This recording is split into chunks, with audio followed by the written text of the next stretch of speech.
Morning by Julie Sharp, Part 8.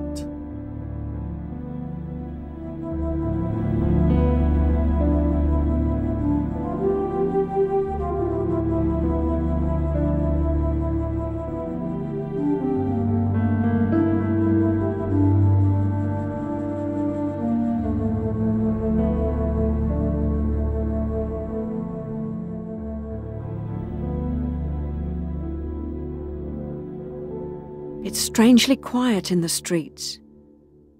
There's that same quality of otherworldness that I've just remembered from childhood, when you're suddenly doing something at an odd time, and the context makes everything about it strange.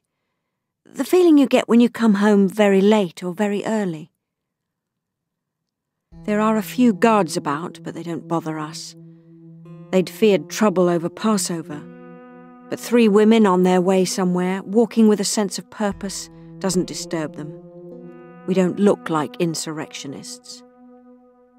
When they'd brought that rebel Barabbas out, I'd thought I would look at him with hatred and think, that murderer instead of my son.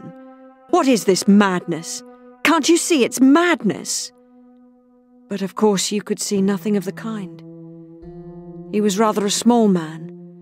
He stood in the prison filth of days and looked at the sun as if he'd forgotten what it looked like.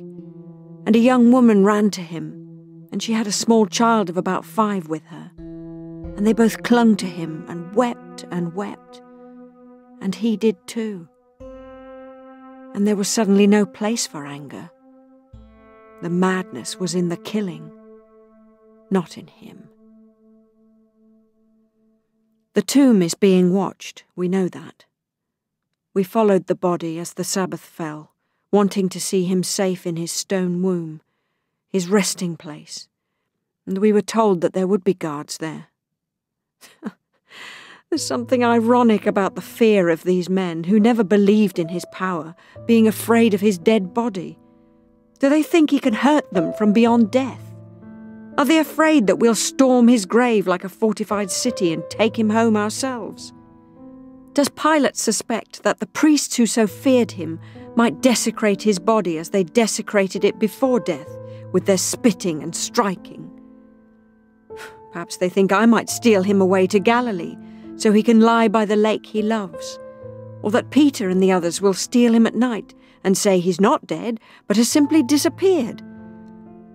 Whatever Pilate's reason, it'll suit us that there are guards, because even with 3 of us, I have my doubts about us moving the stone over the entrance, sturdy as we are.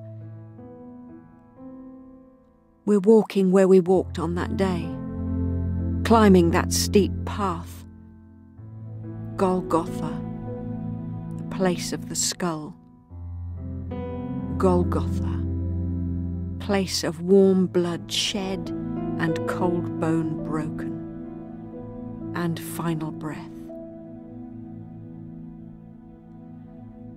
I catch my breath as we get to the summit.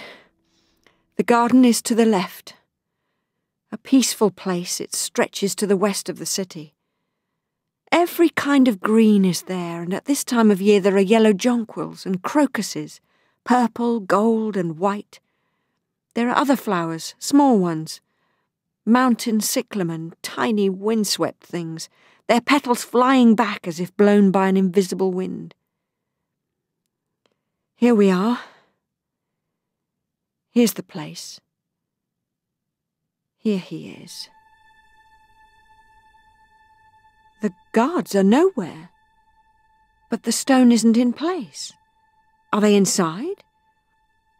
There's a fire still smouldering, and one man has left his cloak.